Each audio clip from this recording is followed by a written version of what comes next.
Action fans, ninja fans, Capcom fans, Strider fans, and people who just like cats on the internet, Gregoman here. Pay attention, because there's a new Strider on the way for 5 different platforms. Boy, has it been a while. The game comes out early this year, but let's take the time now to review what Strider has taught us so far in life. Strider was first unleashed on the world back in the late 80s as a multimedia extravaganza, expanding a Japan-only comic in not 1, but 2 games. The first game released on arcade and outlined the travails of Hiryu, a young and promising member of an elite mercenary group known as the Striders. The game put players in the cloven ninja shoes of Strider Hiryu, who could swing his cipher blade so fast all you saw was a swoosh that made people explode horribly.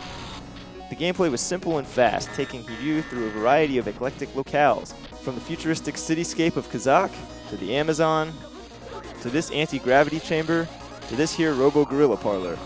Of course, he never could have taken on the evil Grandmaster Mayo without the help of his signature robot buddies, a panther, a hawk, and this adorable little walking saucer, later upgraded to a hovering one. Released just months after the arcade game was a completely different game for the Nintendo Entertainment System. Playing to the strengths of the home console, Strider NES featured a more elaborate story which adhered closely to that of the comic, semi-non-linear progression and lots of character upgrades like the magnet boots and the aqua boots, because that shark boy ain't gonna kill himself. The game introduced some big ideas while retaining the hack-and-slash, dude-exploding action of the arcade game. Fast forward 10 years to Strider 2, a faster, bigger, prettier reimagining of the arcade original. Call it a sequel if you'd like, but man, that's an awful lot of coincidences. Featuring some of the biggest sprites ever seen at the time, Strider 2, like its predecessor, debuted on the arcade and was ported shortly afterwards to the Sony PlayStation. The PlayStation version, arguably the definitive one, contained not only a near-arcade perfect port of the game back when that was still a feat, it also came with the original Strider on a second disc. On top of that, clearing Strider 2 would unlock the alternate playable character, Strider Hien. And clearing both games would unlock a PlayStation-exclusive stage, Stage 00, which used the backdrop from the high score screen. And that's about it. I don't think we have to convince many of you watching that the Strider has become one of the more enduring video game characters of all time, and that's made all the more impressive once you consider he only really starred in 3.5 games. Is Strider's longevity due to the colorful dystopian setting, its dazzling star jumps and cipher swooshes, its multilingual cast? Well, one factor might be the fact that the first game was ported to a veritable crapload of systems, most notably for many of you on the Sega Genesis.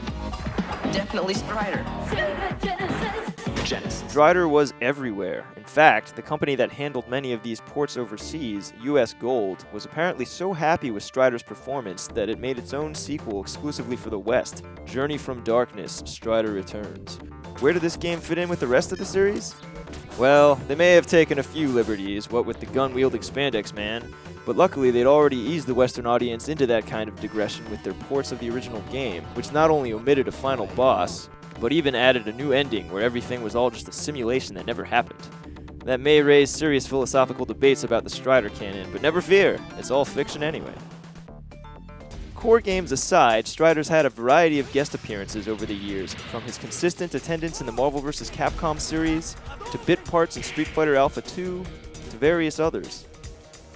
But his new game, also called Strider, is poised to put Hiryu back where he belongs, in the spotlight. The new game will combine all the best elements of past Strider titles, fast and frantic cipher action from the arcade games, rewarding exploration and character progression from the NES game, and a fan-servicey electronic soundtrack which pays homage to both.